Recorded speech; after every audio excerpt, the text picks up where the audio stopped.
David Belancones and I'm Guillem Roy. Now we will see the Champions League situation. Football for Barcelona, Madrid, Paris Saint-Germain, Bayern Munich, Borussia Dortmund, Atlético de Madrid, Arsenal and Manchester City are in progress of finals of the Champions.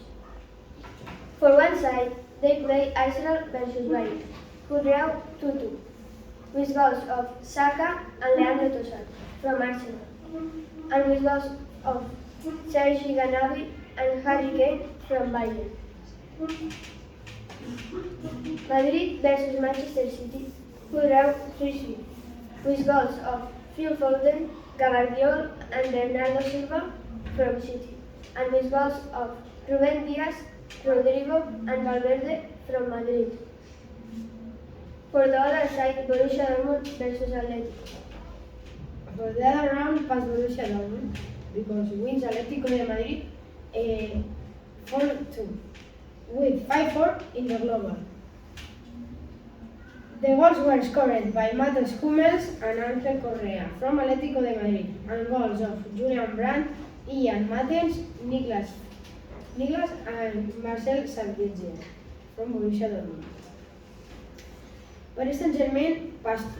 It was Barcelona with help of referees. The match finished 4-1 and 1-4 to Paris.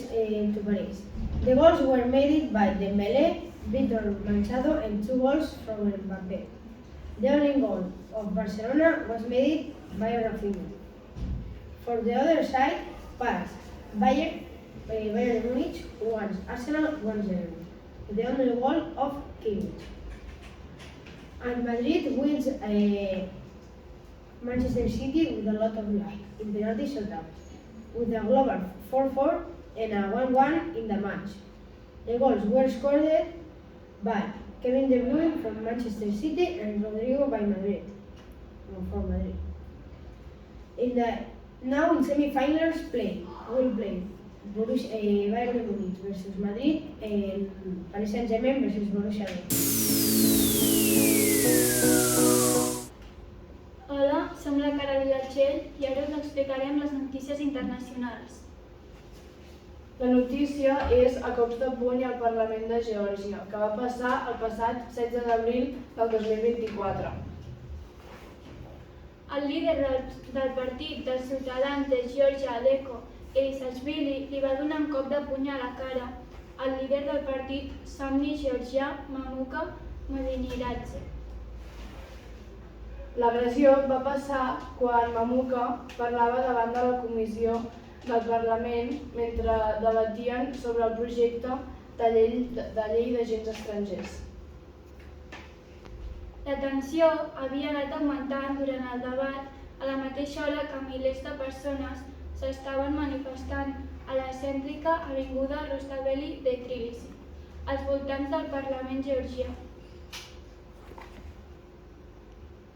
L'agressió va obligar a suspendre immediatament la sessió mentre tots els membres del Parlament s'havien aixecat davant de la situació.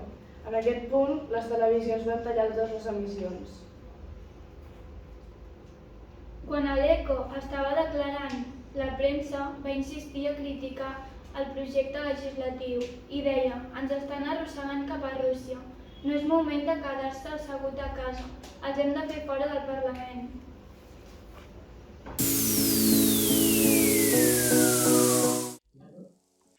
Hola, som l'Arnau i l'Oriol i us presentarem les notícies de Catalunya. 8-1 obrirà la tirolina més llarga de tot Catalunya. L'estació de Boitaüll, a l'Alt de Ribagorça, ha presentat el nou projecte per esquivar les afectacions del canvi climàtic a una tirolina, i no qualsevol, sinó la tirolina més gran de Catalunya, amb una longitud de 1,2 quilòmetres. El pla que ha presentat Ferrocarrils de la Generalitat inclou una tirolina de doble longitud amb un primer tram de 200 metres des de la base de l'estació fins a una plataforma al Pla de Vaques. Un cop acabades aquestes primeres obres, quedaran pendents unes segones per completar el quilòmetre restant, que començarà des de la plataforma, travessarà la vall i acabarà l'aparcament situat a prop de la carretera L500. La tirolina arribarà a una velocitat de descens d'uns 100 km per hora, però en cas que no es vulgui anar tan de pressa tindrà una possibilitat d'autofrenada. A més, es podrà escollir si baixar en solitari o en parella. Hola, somos Ángel y Martina y hoy os presentaremos las noticias de España. Las víctimas del triple crimen de Chiroeches tienen decenas de apuñalados, los padres asesinados de la habitación y la hija a las distancias. La semana pasada se encontró una familia muerta en Guadalajara. Se dató que un asesino entró a la casa y asesinó con arma blanca a los 3 familiares. Fernando acabó con la vida y matrimonio formado por Ángel y Elvira, de 52 años, y su hija Laura, de 22, en Chiroeches, Guadalajara. En la madrugada del pasado domingo, por temor a que lo delataran, tras haber entrado en el chalet robado. Así lo declaró tras la detención del pasado domingo, horas después de 3 crímenes. Los maté porque me reconocieron, declaró el asesino, según ciertas radios informativas. Fernando, con un historial trufado de antecedentes policiales, había trazado un plan junto a su amigo David para entrar en el chalet de Laura, a la que conocían por ser la exnovia del tío de David, para robarla.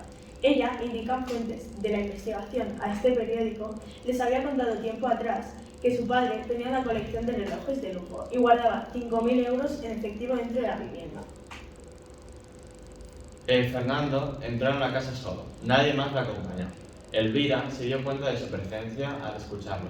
Ella no le conocía, eran las 3:05 de la madrugada del domingo.